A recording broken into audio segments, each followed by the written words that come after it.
Oke, sambil menunggu yang lain kita mulai saja ya kuliah kita. Bisa dengar saya nggih, para mahasiswa? Nggih, Sakit Pak, sakit Pak. Bisa ya, nggih, Pak. kita mulai saja. Baik, bismillahirrahmanirrahim. Assalamualaikum warahmatullahi wabarakatuh. Waalaikumsalam warahmatullahi wabarakatuh. Wassalamualaikum warahmatullahi wabarakatuh. Wassalatu wassalamu ala Rasulillah wa ala alihi washabihi wa mawala. Amma ba'd. Alhamdulillah, segala puji bagi Allah, kita bisa bertemu lagi di acara perkuliahan ya, untuk perkuliahan pemrograman komputer ya. Untuk hari ini, alhamdulillah kita sudah masuk pertemuan keempat kalau nggak salah nggih. Salawat dan salam ke senantiasa tercurah kepada junjungan kita Nabi besar Muhammad Shallallahu Alaihi Wasallam, para sahabat dan para pengikutnya hingga akhir zaman. Allahumma amin. Mari kita awali kuliah pada sore hari ini dengan bacaan basmalah secara bersama-sama. Bismillahirrahmanirrahim. Bismillahirrahmanirrahim. Oke, jika minggu kemarin ya materi perkuliahan terkait dengan algoritma ya, jadi mungkin sebelum saya lanjutkan materinya di hari ini, insya Allah kita akan bersama-sama membahas tentang flowchart atau diagram alir ya sebagai salah satu aktivitas sebelum memulai orang membuat coding atau membuat sintaks listing program ya. Sebelumnya mungkin kita refresh dulu materi kemarin ya terkait dengan algoritma. Kita tampilkan dulu.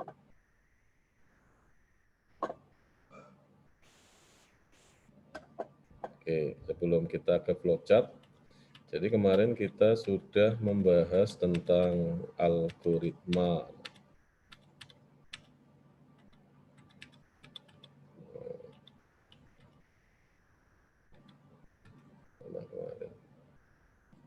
Jadi sebelum orang membuat coding ya atau listing program yang sebenarnya adalah memasukkan instruksi atau serangkaian perintah kepada komputer untuk menghasilkan sebuah luaran tertentu yang dikehendaki oleh programmer, maka sebaiknya ya karena kita masih menjadi seorang programmer yang sangat pemula, maka kemudian disarankan kita membuat algoritmanya terlebih dahulu. Jadi analogi itu kalau kita mengajari anak-anak usia SD atau MI untuk membuat sebuah karangan gitu ya, misalkan temanya adalah karangan tentang kegiatan ku di rumah nenek di desa selama liburan ya, misalkan dalam satu karangan ada 6 paragraf, maka biasanya Pak Guru atau Bu Guru nanti di situ akan menuntun kepada para siswa untuk membuat kerangka karangan terlebih dahulu. Jadi semacam panduan langkah-langkah ya, yang kemudian dari kerangka-kerangka karangan tersebut nanti kemudian akan dirangkai menjadi sebuah kalimat yang koheren antara satu paragraf dengan paragraf berikutnya, kemudian membentuk cerita yang logis dan berurutan. Gitu.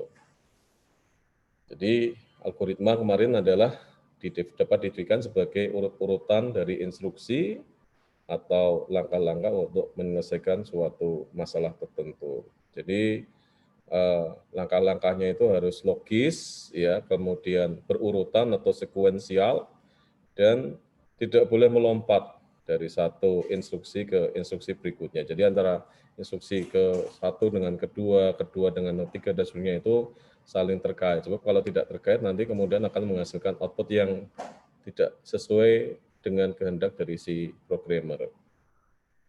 Dengan analogi yang lain ya, algoritma itu bisa dianalogikan sebagai sebuah resep ya, ketika seorang ingin menghasilkan makanan yang kemudian cita rasanya kehendaki oleh koki atau juru masak, maka koki harus membuat resepnya terlebih dahulu, minimal mengetahui bahan yang digunakan itu apa, kemudian langkah-langkah dari satu tahap ke tahap berikutnya itu apa saja. Nah, kemarin algoritma itu kemudian dibuat dengan narasi deskriptif ya, jadi belum memasukkan unsur-unsur notasi atau operator-operator matematik seperti operator tambah, kurang, gitu ya, cross ya, kemudian slash ya, bagi gitu, if, then, logika boolean dan sebagainya. Jadi masih sifatnya tulisannya masih naratif. Contohnya kemarin ini nih. Misalkan algoritma untuk memerintahkan komputer supaya mau untuk menentukan ya jika kita masukkan sebuah input bilangan bulat, begitu di run atau dijalankan nanti dia bisa menghasilkan keputusan apakah bilangan itu bilangan ganjil atau bilangan bulat, bilangan ganjil atau bilangan genap gitu ya.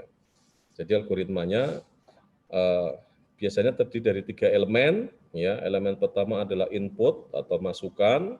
Nanti masukannya bisa berupa karakter dari keyboard, ya, bisa angka, bisa huruf, gitu.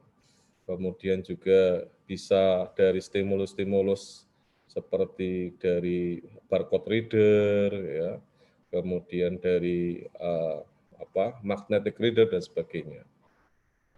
Kemudian ujungnya adalah output. Ya, output itu bisa berupa tampilan grafis di layar monitor, ya, atau tampilan sederhana bisa berupa kalimat, ya, atau bisa berupa angka, ya, atau tampilan yang kompleks berbentuk grafis, warna, ada kombinasi warna, huruf, atau animasi, ya, atau bahkan jika kemudian dihubungkan dengan instrumen-instrumen mesin, ya, nanti kemudian mesin itu bisa melakukan sesuatu yang diperintahkan oleh programmer. Contohnya misalkan dalam pemrograman robotika itu ya biasanya, kalau dulu biasanya pakai pemrograman pakai namanya bahasa assembler, okay. Bahasa assembler atau pakai Fortran 77 dimasukkan ke dalam compiler program, kemudian di running, nanti di robotik itu ada mesin servo ya, seperti lengan mesin itu yang kemudian mesin servonya ini bisa bergerak ke atas, ke bawah ya, ke kanan, ke kiri atau kemudian bergerak 360 derajat. Itu kalau hubungan dengan stimulus mesin. Gitu. Kalau di pabrik-pabrik industri besar itu sudah menggunakan pemrograman semua untuk menggerakkan mesin ya dengan perantara instrumen PLC dan sebagainya. Itu. Kemudian di tengah-tengahnya ya di antara input dengan output itu kemudian ada proses. Nah, proses ini kemudian berjalan sesuai dengan algoritma yang dibuat oleh si pemrogram atau programmer. Contohnya ini paling sederhana sekali ya, kita memasukkan bilangan, misalkan bilangannya sembarang, berapa saja, kemudian ketika di running, komputer diminta mengeluarkan luaran bilangannya genap atau bilangannya ganjil. Algoritmanya dimulai dari proses memasukkan sebuah bilangan sembarang, kemudian baris kedua ya memerintahkan komputer untuk membagi bilangan tersebut dengan bilangan 2. Ya. Nah, langkah ketiga atau baris ketiga ya dari langkah kedua itu dihitung sisa hasil bagi pada langkah kedua. Jika nanti kita menggunakan logika if then di sini ya, if ya modulus atau sisa hasil bagi dari langkah ketiga itu 0, maka kemudian keluarkan output ya, maka bilangan itu adalah bilangan genap. Sebaliknya ya, jika sisa atau modulus dari hasil baginya itu sama dengan 1, maka komputer diminta untuk mengeluarkan luaran berupa bilangan ganjil. Ini contoh algoritmanya, jadi masih ditulis dengan bahasa naratif, ya, narasi deskriptif. Nah, kemudian berikutnya, nah setelah orang membuat algoritma, langkah berikutnya adalah karena algoritma ini sifatnya masih naratif, maka kemudian sebelum ditransformasikan menjadi listing program atau kode-kode pemrograman bahasa pemrograman komputer, maka selanjutnya adalah membuat flowchart atau diagram alir. Gitu. Jadi salah satu ya biasanya kalau mahasiswa diminta, biasanya kalau mahasiswa di teknik elektro atau di ilmu komputer atau di fakultas-fakultas sains lainnya itu membuat paper atau membuat makalah ya yang berhubungan dengan pengkodean, selain kode ditampilkan di dalam lampiran juga biasanya yang ditampilkan di situ adalah flowchart atau diagram alirnya, karena sifatnya lebih teknis dan lebih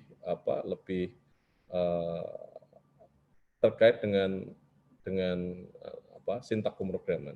Kalau algoritma sih relatif biasanya tidak ditampilkan. Oke, sekarang kita masuk ke pokok bahasan berikutnya tentang flowchart, ya, flowchart atau diagram alir. Jadi flowchart atau diagram alir ini masih kelanjutan dari algoritma. Jadi sebelum nanti kita membuat listing program, maka tahapan berikutnya adalah mengenal flowchart dulu atau membuat flowchart. Jadi flowchart ya atau diagram alir dalam bahasa Indonesia itu didefinisikan sebagai bagan-bagan ya atau diagram ya, yang mempunyai arus yang menggambarkan langkah-langkah penyelesaian suatu masalah. Jadi sebenarnya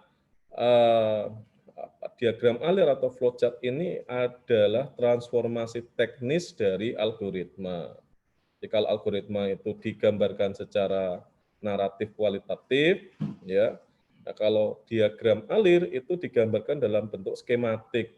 Jadi dia lebih bersifat teknis. Dengan tidak lagi kemudian menggunakan narasi, tapi kemudian menggunakan bagan atau menggunakan diagram. Nah, dengan kata lain, maka flowchart atau diagram alir ini adalah cara penyajian dari suatu algoritma. Tadi kita bahas bersama bahwa algoritma itu merupakan langkah-langkah yang saling berurutan, sekuensial, ya. Jadi tidak boleh melompat dari satu langkah ke langkah berikutnya. Berurutan secara terus-menerus. Ada dua macam flowchart. Ya, yang pertama adalah sistem flowchart. Jadi sistem flowchart ini menggambarkan urutan proses dalam sistem dengan menunjukkan alat media input, ya, input, kemudian ada output, ya, serta jenis media penyimpanan dalam proses pengolahan data. Itu yang pertama, ya, sistem flowchart. Yang kedua adalah program flowchart. Kalau program flowchart itu terkait dengan urutan instruksi yang digambarkan dengan simbol tertentu untuk memecahkan masalah dalam suatu program. Tapi intinya sama lah ya, jadi ini adalah representasi yang lebih teknis, ya, lebih lebih terskematis itu ya dari algoritma yang sudah dibuat.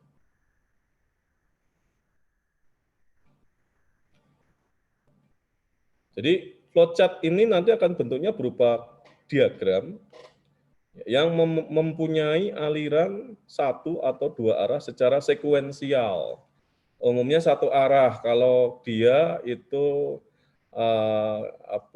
jenis pemecahan masalahnya adalah sequential programming. Jadi dalam satu rangkaian itu komputer hanya diminta untuk untuk melaksanakan instruksi satu langkah instruksi sampai dari awal sampai akhir hingga selesai.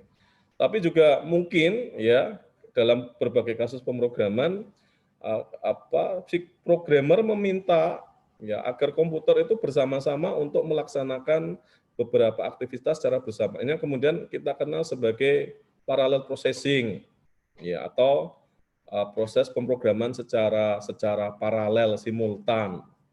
Itu misalkan di dalam ilmu komputer itu ada berbagai algoritma terbaru yang terkait dengan learning machine, ya, misalkan ada artificial neural network, ya, kemudian ada expert system, ya, ada expert system, kemudian ada learning simbolik dan sebagainya. Itu ada yang kemudian polanya adalah sekuensial, ya, kalau artificial neural network biasanya sekuensial, tapi recurrent. Jadi dia belajar untuk mengenali pola, ya, dengan tingkat error yang awalnya itu tinggi sampai kemudian mencapai error yang rendah. Tapi juga ada yang model parallel processing, ya, misalkan di bioinformatika, ya, misalkan komputer diminta untuk mencari genom DNA tertentu, ya. Misalkan ada tipe virus tertentu diketahui kombinasi dari basa proteinnya, adenin, guanin, sitosin, dan timinnya. Nah, nanti kombinasinya banyak sekali. Kalau kemudian komputer meminta prosesnya dengan menggunakan proses sekuensial, nanti sangat lama sekali. Maka kemudian split, pecah langsung. Jadi satu pola nanti kemudian akan mencari banyak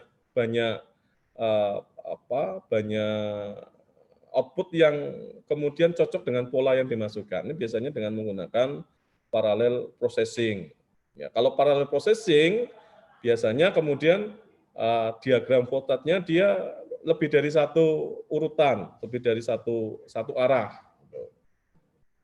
Jadi bisa satu arah yang disebut sebagai sequential processing, ya, atau kemudian yang lebih dari satu arah yang disebut sebagai parallel processing.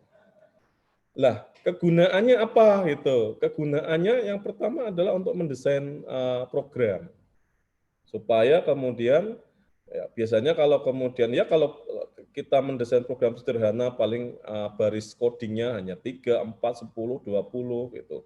Tapi kalau begitu kemudian kita mendesain program yang sangat rumit sekali, misalkan untuk membuat sistem informasi penjualan, ya, atau sistem informasi kependidikan di mana codingnya itu barisnya bisa ratusan, maka kalau tidak didesain flowchart-nya terlebih dahulu, algoritma nanti akan melompat gitu.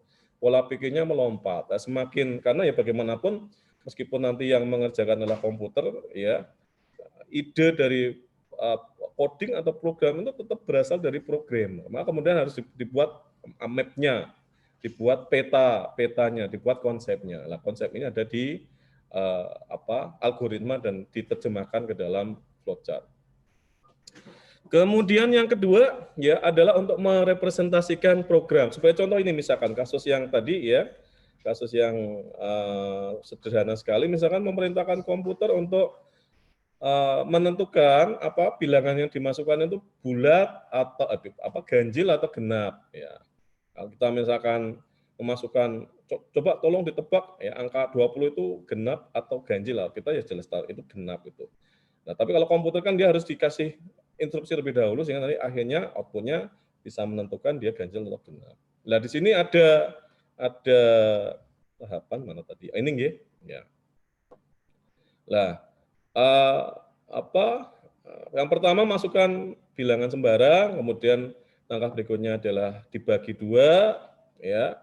Hitung sisa baginya atau modulusnya. Nah, di sini ada representasi logika boolean di sini, if then itu, ya. Jika kemudian modulusnya atau sisa baginya itu 0, maka dia genap. Jika sisa baginya itu 1, maka dia ganjil. Nah, ini bentuk representasinya ini ada di logika boolean di sini, ya.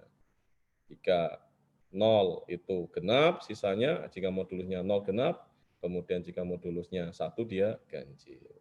Jadi untuk merepresentasikan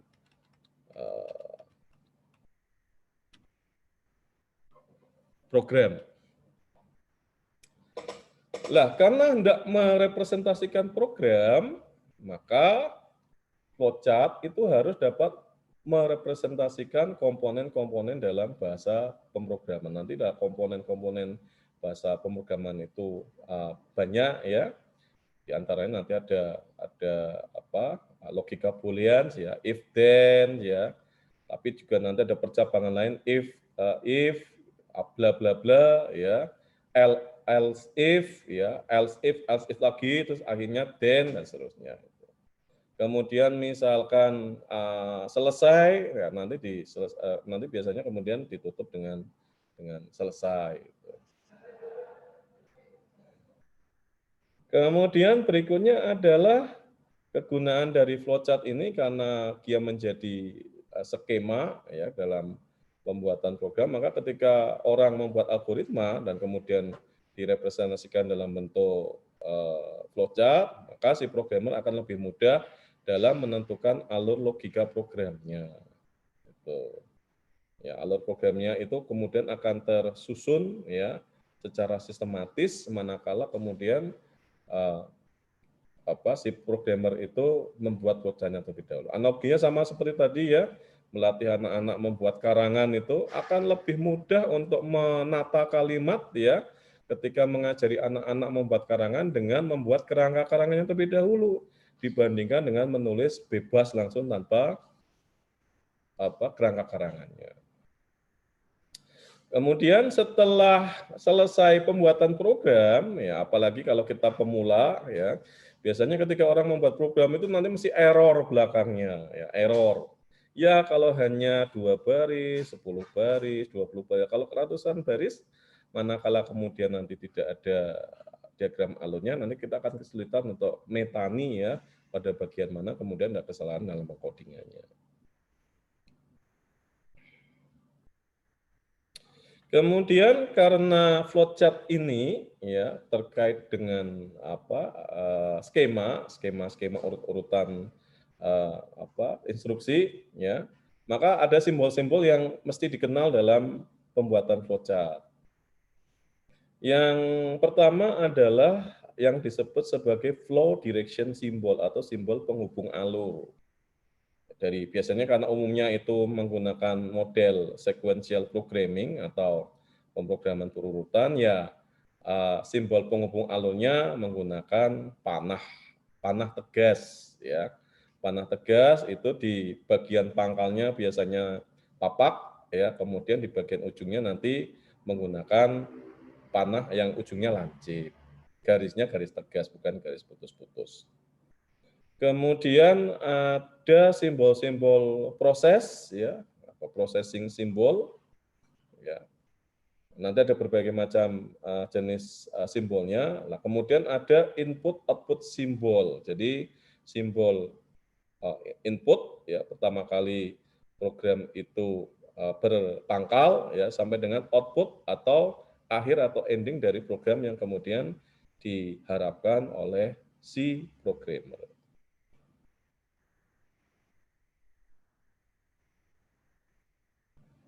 Jadi secara garis besar sudah saya terangkan di pertemuan kemarin bahwa pemrograman itu biasanya minimal ada 3 unsur yang di situ. Yang pertama adalah input, jadi harus ada input yang kemudian dimasukkan ke dalam komputer, ya, melalui keyboard atau melalui reader, ya, barcode reader dan sebagainya. Kemudian ujungnya adalah menghasilkan output, ya. Outputnya bisa berupa kalimat, ya, tampilan kata, kalimat, angka, grafis, ya, di dalam layar monitor, atau kemudian jika dihubungkan dengan alat-alat instrumen mesin, maka kemudian mesin itu bisa bergerak, ya, atau melakukan sesuatu sesuai dengan keinginan dari si programmer. Jadi umumnya, ya, jadi komponennya ada input, ada proses, ada output, ya. Nah, proses ini ada yang kemudian bentuknya adalah percabangan, ya, atau logika boolean. Nanti biasanya sintaknya itu setiap bahasa pemrograman bisa berbeda-beda, tapi umumnya relatif sama, ya. Diawali dengan if, ya, kemudian then, kemudian switch dan sebagainya. Kemudian ada proses perulangan atau recurrent, ya, mengulangi program, ya, sampai kemudian komputer menemukan titik output tertentu yang dikehendaki oleh si pemrogram atau programmer, menemui titik tertentu yang kemudian prosesnya itu berhenti dan diteruskan ke proses berikutnya. Umumnya nanti sintaksnya itu ada kata-kata while, ya, kemudian for, ya, for i, ya, sama dengan 1 sampai dengan berapa misalkan, kemudian apa begitu selanjutnya. Kemudian ada for each, ya, for each, kemudian loop, ya, loop ini juga sintaks yang dengan perulangan. Kemudian output umumnya ada yang menggunakan printf, ya, print, ada yang print A, ada print dan sejenisnya. Jadi setiap compiler program itu punya sintaks yang berbeda-beda, tapi umumnya hampir sama lah. Nah, ini tanda-tanda atau simbol-simbol skema, ya, lambang yang kemudian harus dihafal ketika orang itu atau programmer itu ingin membuat diagram alur. Ini ada beberapa bangun datar, ya, kalau matematika namanya bangun datar, ya, atau lambang yang kemudian setiap lambang ini merepresentasikan simbol-simbol di dalam diagram alur. Yang pertama untuk memulai, ya, atau mengakhiri sebuah program, maka algoritma flowchart biasanya ada lambang kapsul, ya, ada lambang kapsul, bukan oval, ya, tetapi kapsul, jadi persegi panjang, tapi kemudian ujungnya ini berbentuk setengah lingkaran. Kita biasanya menyebutnya dengan gambar kapsul. Ini digunakan untuk menandai, ya, memulai program dan mengakhiri program di dalam diagram alur. Kemudian panah tegas, bagian pangkalnya ini papak, bagian ujungnya kemudian ada panah lancip, garisnya tegas, bukan putus-putus. Ini menandakan aliran data atau aliran proses instruksi dari instruksi I, ya, ke instruksi I+1. Jadi dari instruksi 1 ke 2, 2 ke 3, 3 ke 4, dan seterusnya. Kemudian jajaran genjang. Jajaran genjang ini menjadi simbol, ya, untuk input atau output.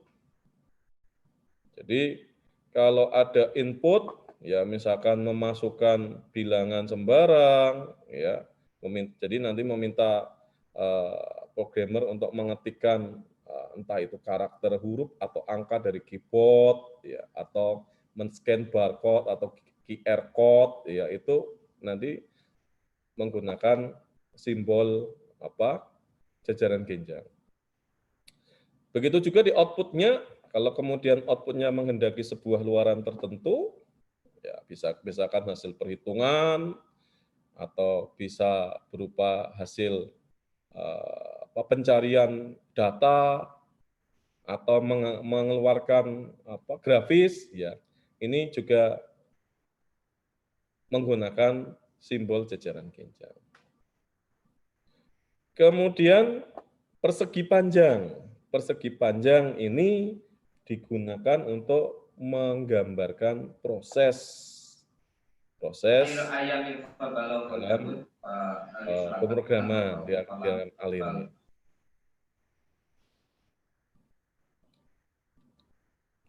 Selanjutnya simbol yang kelima, ya, itu adalah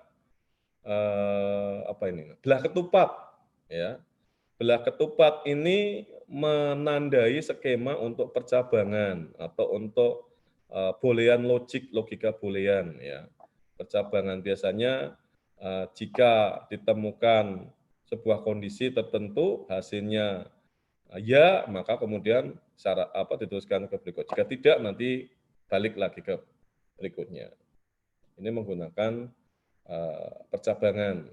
Simbolnya biasanya nanti kalau dari atas, ya, masuk ke ujung di sini, di paling atas jajaran belah ketupat, kemudian nanti kalau ya turun ke bawah, kalau tidak nanti bisa diambil dari kiri atau ke kanan untuk kembali lagi ke atas.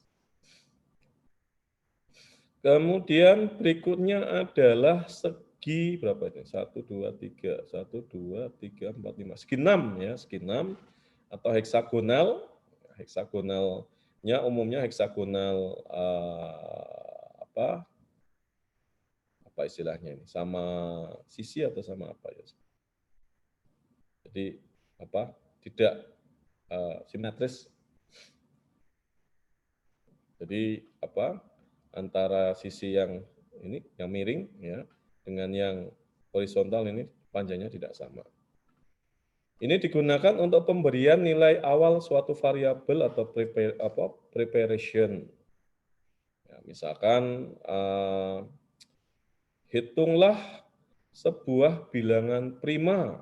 Ya, tapi syaratnya bilangan primanya itu dihitung mulai dari 100 ya sampai dengan 200. Dan nanti pemberian nilai awalnya itu dideklarasikan di dalam simbol heksagonal. Kemudian double rectangle ya atau persegi panjang ganda.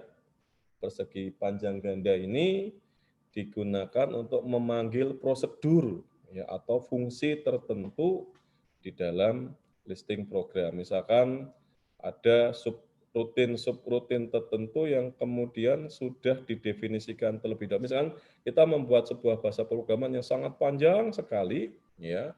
Kemudian kita mengulangi atau melakukan proses perhitungan, tetapi kemudian proses perhitungnya itu sudah dideklarasikan di program sebelumnya, nanti kemudian bisa kita call lagi. Jadi tidak perlu kemudian kita ketik ulang dari awal sampai dengan akhir. Ini biasa kita sebut sebagai memanggil prosedur atau fungsi tertentu yang sudah pernah di-listingkan ke dalam komputer. Kemudian konektor di halaman yang sama. Jadi biasanya untuk kebutuhan penulisan, misalkan biasanya untuk mahasiswa entah itu ilmu komputer atau di teknik ya informatika atau teknik elektro itu membuat paper atau membuat skripsi terkait dengan flowchart. Flowchart-nya itu yang baik sebenarnya harus ditulis dalam satu halaman. Ini tanggung misalkan ya.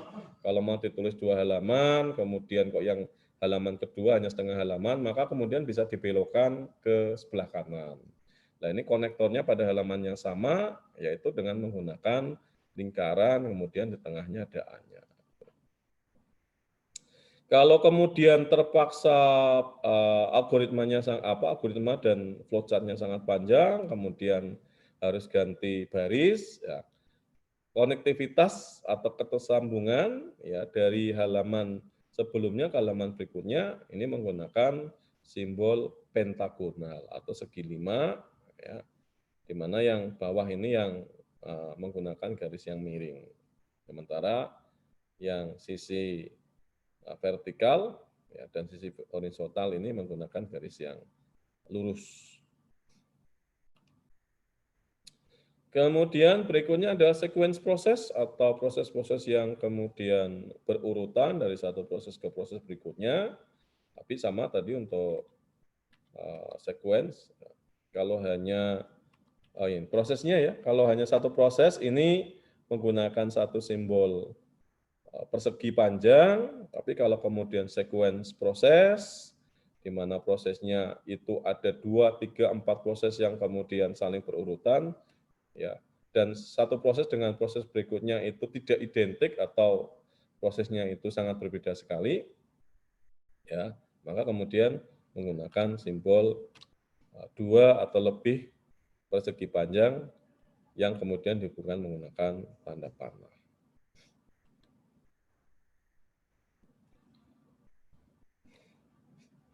Kemudian terakhir ini adalah simbol perulangan atau concurrent. Ya, jadi biasanya ini terkait dengan sintaks while, do, ya, for each, loop. Ini menggambarkan proses perulangan. Jadi instruksi tidak akan dilanjutkan ke proses berikutnya sebelum syarat tertentu itu dipenuhi. Ini namanya proses perulangan.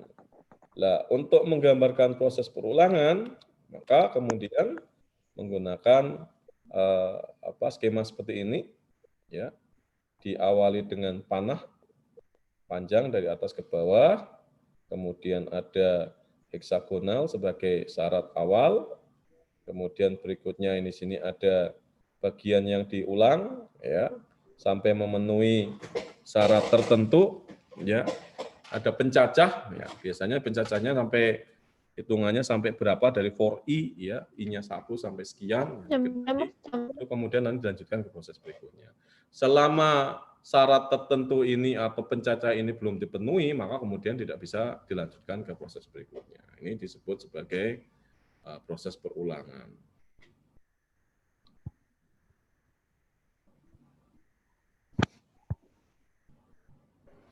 Kemudian beberapa hal yang terkait dengan flowchart.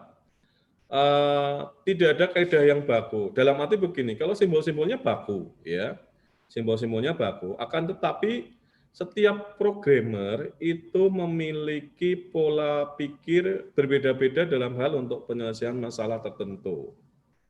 Ya, analogi kemarin, ya.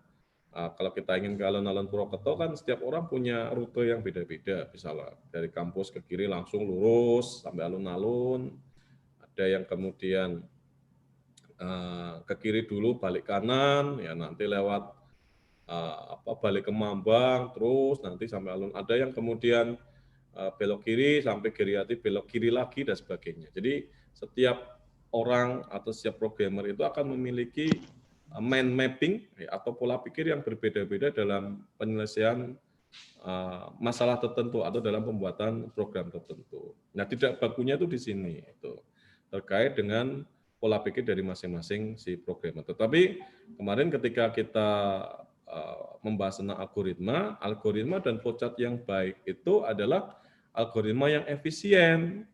Ya, kalau kemudian cukup dengan menggunakan 10 baris coding, kenapa kemudian harus menggunakan 100 baris coding?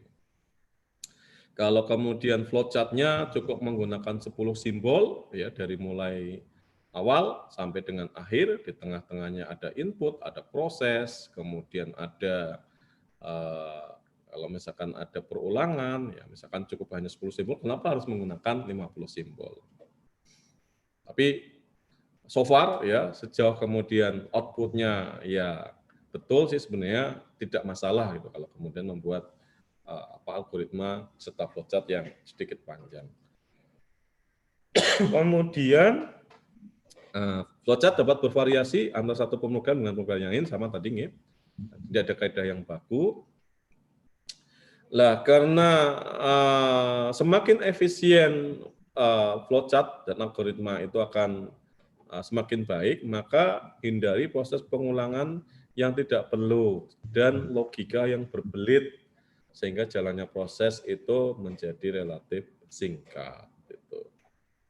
Ya, jadi usahakan ketika membuat program, ya, sebelumnya nanti diawali dengan membuat flowchart, ya, alur berpikirnya itu sederhana, singkat, efisien, tetapi bisa menghasilkan output yang sesuai dengan yang diinginkan dari programmer.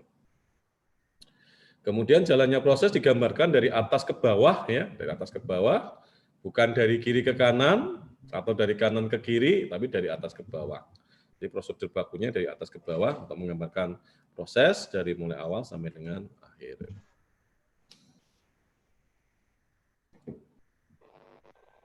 Nah, ini contohnya, ya, untuk pembuatan flowchart biasanya diawali dengan mulai atau begin, ya, kemudian ditulis dengan garis, ya, garisnya nanti ada panahnya, ya, di ujungnya, kemudian diakhiri dengan N.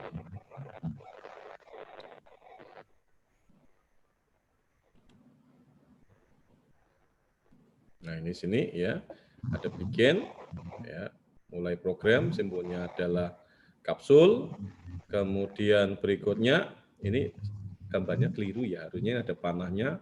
Panahnya ini tidak hanya garis, tetapi ujungnya ada panahnya. Ini gambarnya kurang betul. Kemudian ada input ini menggambarkan apa tadi? Coba kita lihat. Yang ya ini ya, jajaran genjang ini ya, menggambarkan input. Kemudian proses, kemudian output, ya, kemudian end. Ya, input jajaran genjang, proses persegi panjang, output jajaran genjang. Ini juga keliru ya, ini harusnya ke bawah ya, bukan ke samping. Itu masih keliru. Ya, baik sih kalau ke bawah, kemudian ada garis panahnya ya dari di bagian ujungnya. Nah, ini yang betul ya. Contohnya misalkan flowchart untuk membuat atau menghitung luas persegi panjang. Menghitung luas persegi panjang. Algoritmanya pertama ya, masukkan panjang. Masukkan panjang berarti ini adalah input. Kemudian masukkan lebar, ini juga input. Kemudian hitung, ini berarti sudah mulai proses, hitung luas L. Luas L berarti luas L berarti panjang kali lebar. Kemudian output, ya outputnya adalah tulis luasannya atau memerintahkan komputer supaya menghasilkan luaran berupa luas. Ya, kemudian N atau selesai. Nah, ini contoh flowchart yang sederhana ya, digunakan untuk menghitung ya, atau memerintahkan komputer untuk menghitung luas dari jajaran genjang.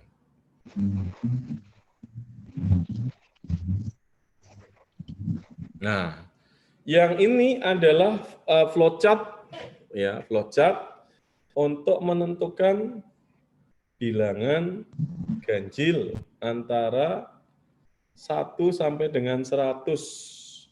Nah, 1 sampai 100. Pertama diawali dengan start, ya bisa start, bisa begin, bisa mulai, sama saja. Tandanya adalah kapsul. Kemudian panah bawah, ini adalah kondisi prasyarat, prasyarat awal, ini menggunakan simbol heksagonal atau segi 6. Jadi syaratnya I, ya I itu berarti bilangan bulat ya, mulai dari 1. Nah, 1. Kemudian berikutnya adalah percabangan. Ya, percabangan. Nah, percabangan ini pakai simbol belah ketupat. Ya. Bilangan I ya itu kita bagi dengan 2. Kemudian kita hitung sisa hasil baginya atau modulusnya. Jika sisa hasil bagi atau modulusnya itu sama dengan 1, maka kemudian tampilkan nilai I-nya. Ya. Berarti dia ganjil. Nah, kan gitu ya. Ganjil. Tampilkan I itu ganjil. Ya, jika sisa modulusnya itu tidak sama dengan 1, maka kemudian melompat. Nah, melompat tidak menampilkan I, tapi menampilkan proses berikutnya, di mana I-nya ini, I berikutnya itu I sebelumnya ditambah dengan 1. Ya, kemudian prosesnya diulang lagi, kita hitung modulusnya lagi, ya, atau sisa hasil baginya. Sisa hasil baginya, jika kemudian sisa hasil baginya itu sama dengan 1, maka kemudian tampilkan dia sebagai ganjil. Jika tidak, ulangi lagi prosesnya dari I plus 1. Untuk flowchart untuk menentukan sebuah bilangan itu ganjil atau genap ya dari mulai 1 sampai dengan 100.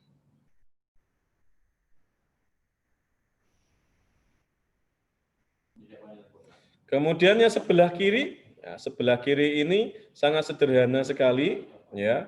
Ini adalah flowchart untuk proses penghitungan jumlah dari dua buah bilangan yang dimasukkan. Ini sebelah kiri diawali dengan start, ini tandanya kapsul. Ini tandanya kapsul atau start. Kemudian berikutnya adalah input.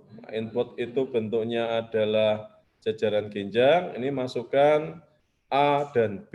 Jadi A dan B itu adalah bilangan sembarang. Kemudian berikutnya adalah proses. Ya, C ini adalah menjumlahkan bilangan pertama dengan bilangan kedua. Ini cara nulisnya menggunakan simbol persegi panjang. Ini berarti menggambarkan proses hitung C sama dengan A plus B. Berikutnya ini menggunakan simbol output. Output itu adalah jajaran genjang kembali. Ini tampilkan C. Ya. Kalau sudah selesai tampilkan C, baru kemudian N atau selesai menggunakan simbol kapsul kembali untuk end program atau selesai. Ini untuk flowchart menghitung jumlah dari dua buah bilangan sembarang yang dimasukkan.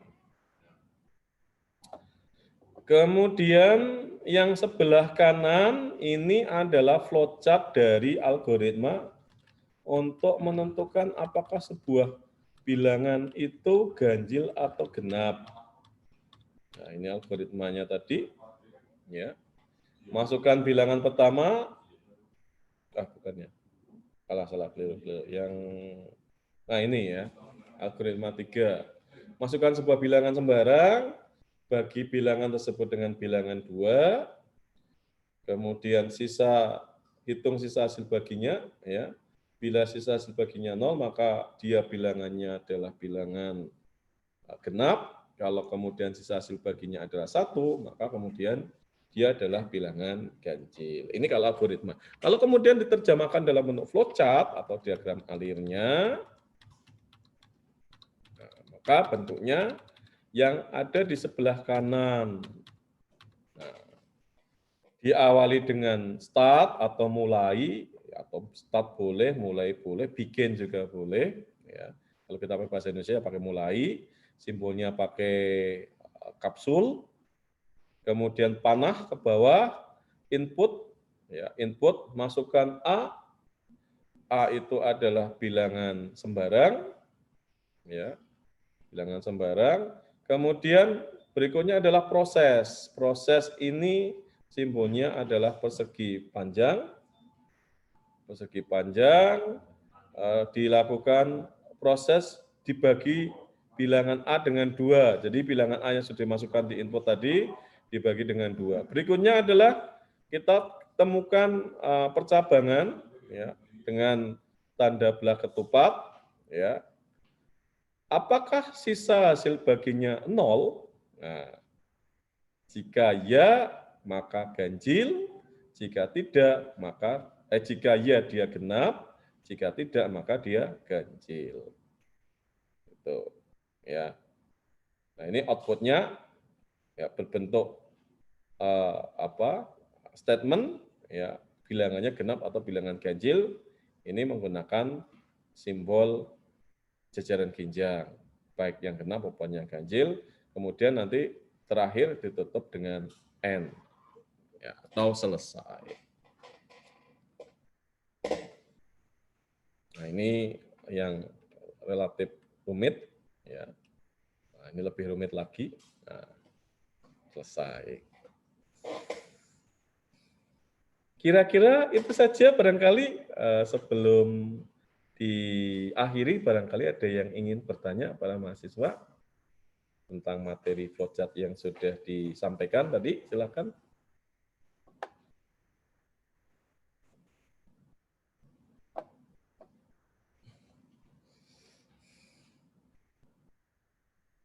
Bisa dipahami?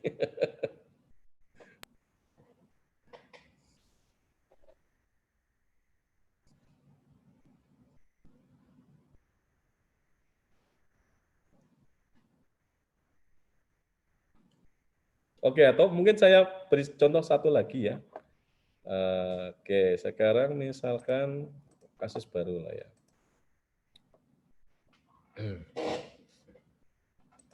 Ya, misalkan. Nah, contoh algoritma dan apa? Algoritma dan flowchart. Nah, misalkan share dulu ya. Lupa. Oke. Ini apa ya tadi? Ah ya. Nah, misalkan algoritma menghitung rata dari 10 bilangan. Nah, maka algoritmanya apa yang pertama? Ya, masukkan bilangan ke 1, ke 2, ke 3, sampai dengan ke 10. Sampai dengan ke 10. Langkah berikutnya, ya, jumlahkan ya bilangan ke 1, ke 2, ke 3, sampai ke 10. Langkah yang ketiga, ya, bagi ya jumlah bilangan yang diperoleh dari langkah kedua. Nah, ini kalau langkah kedua berarti ini pakai angka saja ya, jangan pakai titik. Nah, jadi ini langkah kedua. Bagi jumlah bilangan yang diperoleh dari langkah kedua dengan bilangan langkah kedua dengan bilangan 10.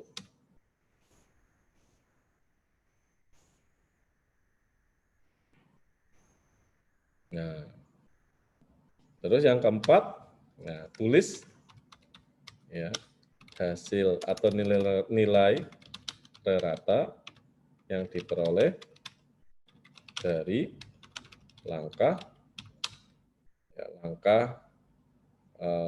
ketiga. Sudah selesai itu algoritmanya untuk menghitung rata dari 10 bilangan.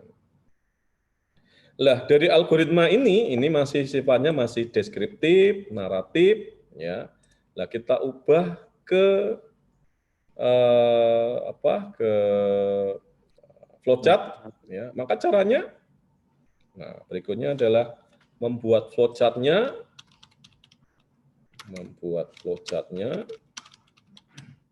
diawali dengan pertama adalah bikin atau mulai, tandanya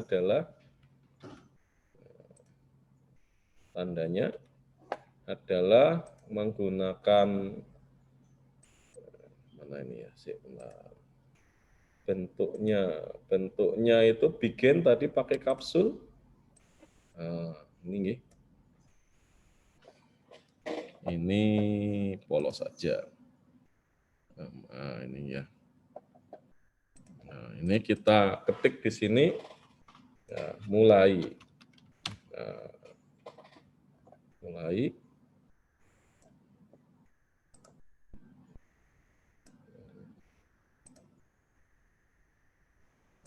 ini ya. Awal mulai itu tandanya kapsul. panah ke bawah. Ini panah bawahnya mana nih? Ada panah ke bawah. Berikutnya adalah masukkan bilangan. Ini biar gimana ini? Bentar. Formatnya biar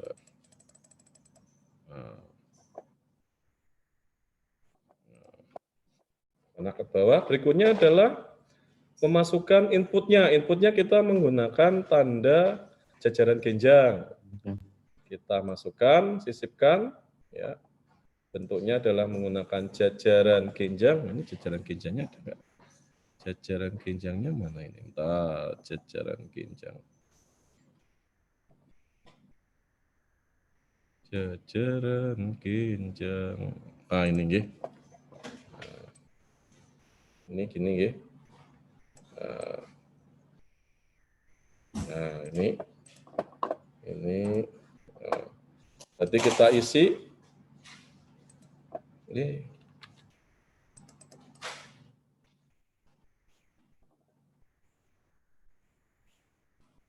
Nah, masukkan.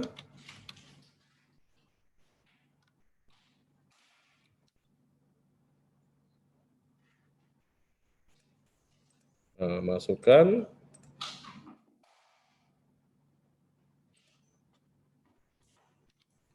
Bilangan ke 1, kedua,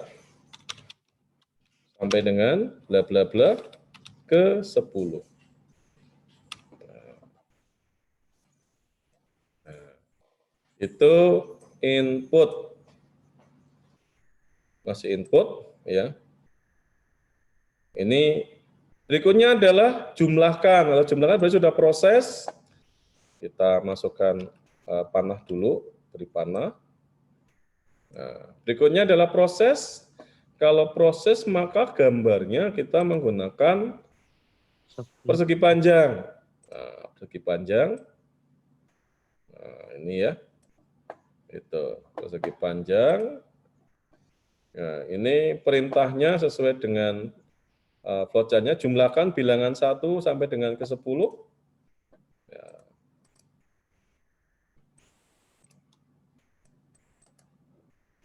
Ya, jumlahkan bilangan ke 1, kedua,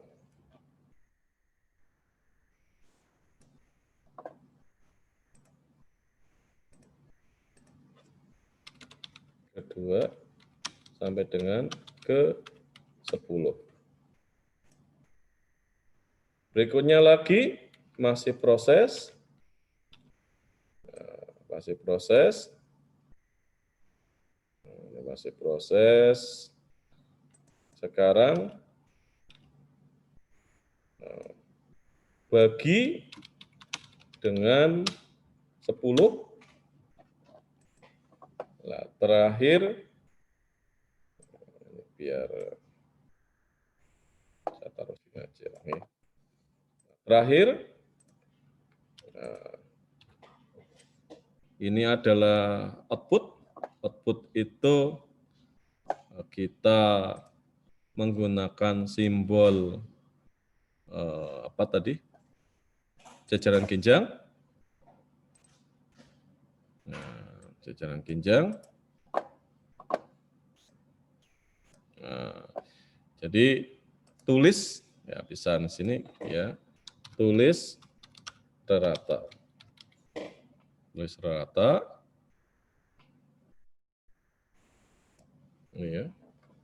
Tulis rata. Ya, kemudian terakhir, biar enak gimana nulisnya ini. Di sini aja kali ya.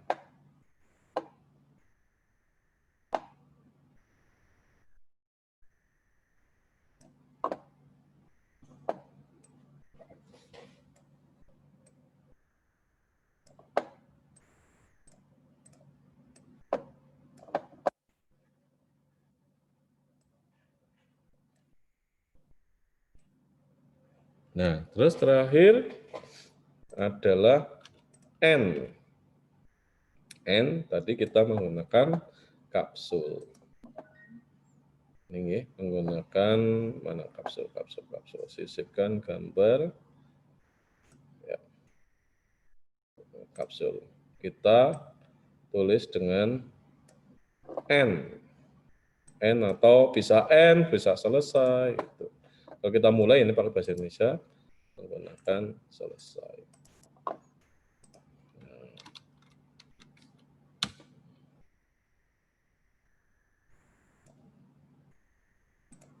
Nah, ya ini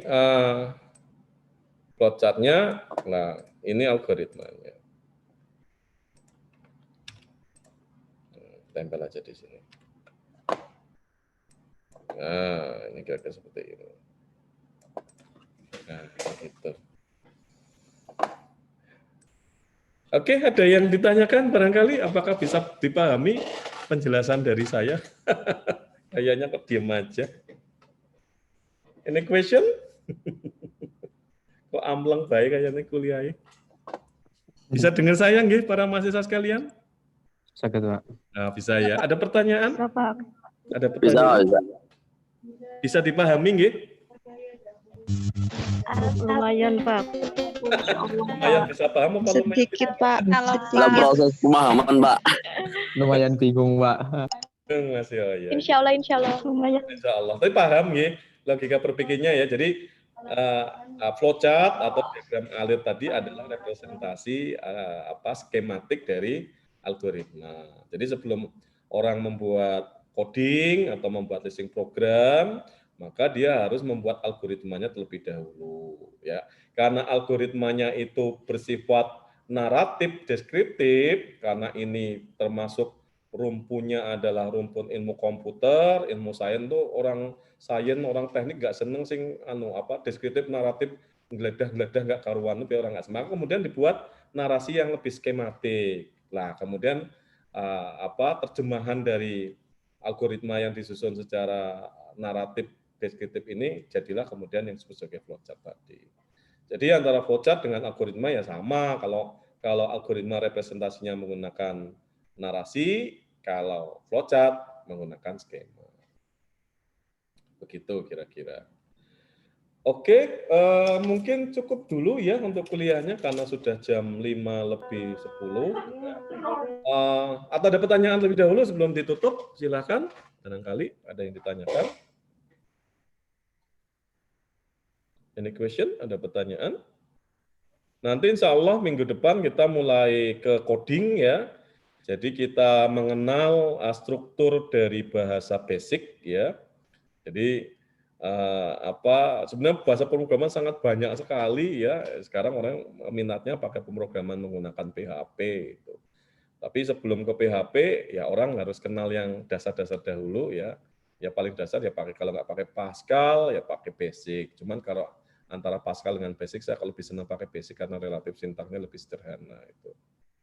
Nah, minggu depan kita mulai kenalan dengan bahasa basic ya, dari struktur bahasa pemrogramannya, kemudian sintak-sintaknya sebelum kemudian kita menerjemahkan dari algoritma ke flowchart nanti ke listing program. Untuk tugas mahasiswa ya masih berseri atau kelanjutan dari tugas kemarin. Kemarin kan tugasnya adalah membuat algoritma ya, 3 buah algoritma kalau nggak salah ya, betul nggih? Iya. Ya. Nah, kelanjutannya silakan dari algoritma yang bersifat naratif itu kemudian dibuat flowchart-nya. Contohnya tadi seperti ini tadi nggih, saya memberikan contoh tadi misalkan untuk menghitung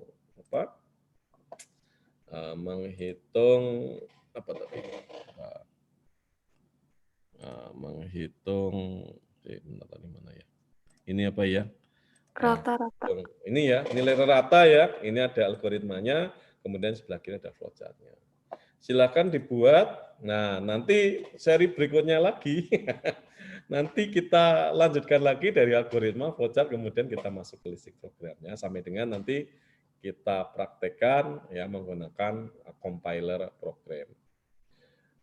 Untuk praktikum, insya Allah minggu hari apa ya? Hari Rabu atau apa jadwalnya ya? Besok, Pak. Besok, Pak. Besok jam berapa?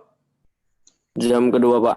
Oh, jam kedua. Jam kedua besok ada kegiatan Studium General ya. Jadi kuliah tetap saya berikan, tetapi lewat tutorial ya.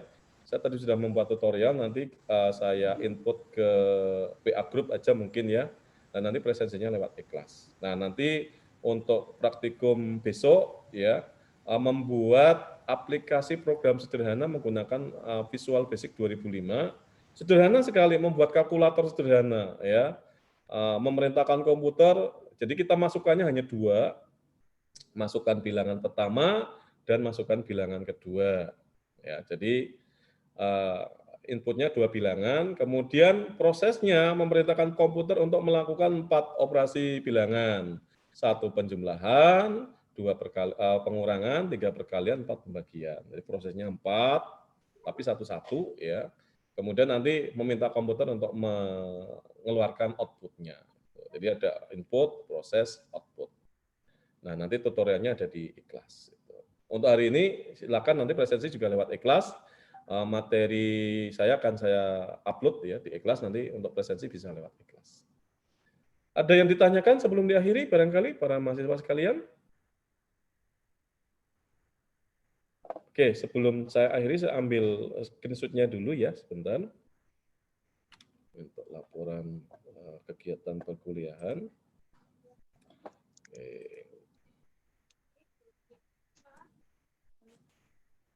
Ya.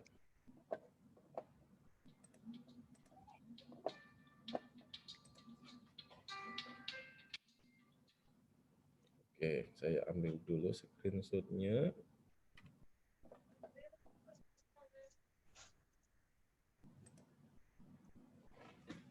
Mana ini? Ini mana nih? Oh ini.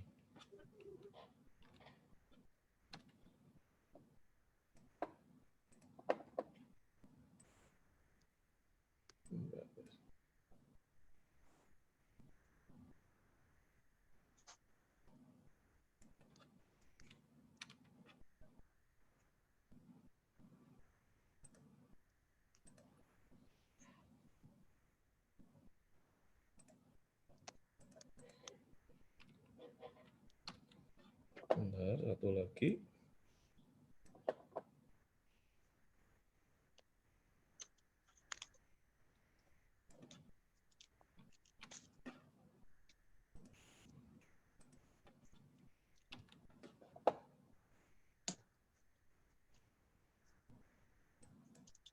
Oke, ini kelas 5 PGMI, apa? TMA? Apa Pi ya? TMAB, Pak. TMAB, oke. Sosok ketuker-tuker. B, Pak.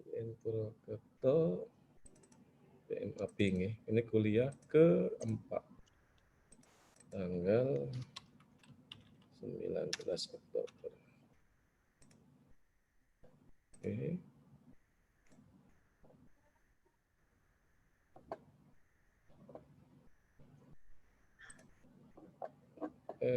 Cipek.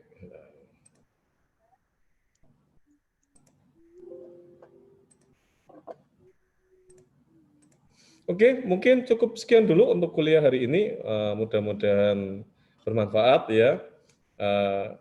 Saya lupa ya belum mencarikan buku yang kemudian cukup sederhana untuk bisa dipahami karena memang ya perlu banyak membaca ya karena ini ilmu baru itu. Kalau nggak membaca juga relatif agak sulit untuk bisa memahami terminologi yang mungkin baru, ada istilah flowchart, ada istilah algoritma dan sebagainya nanti insya Allah saya carikan coba nanti bisa untuk bahan bacaan untuk mahasiswa.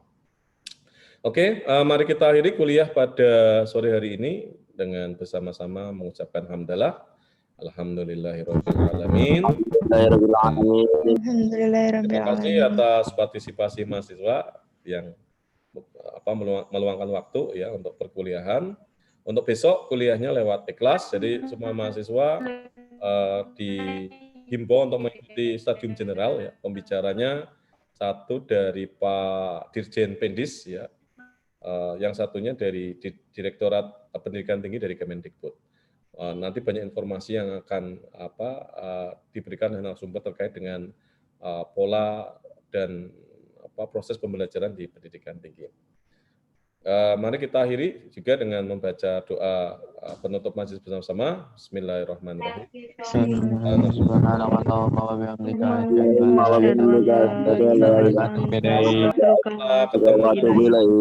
Di kuliah online hari Senin ya, betul ya, Senin yang akan datang. Saya akhiri. Assalamualaikum warahmatullahi wabarakatuh.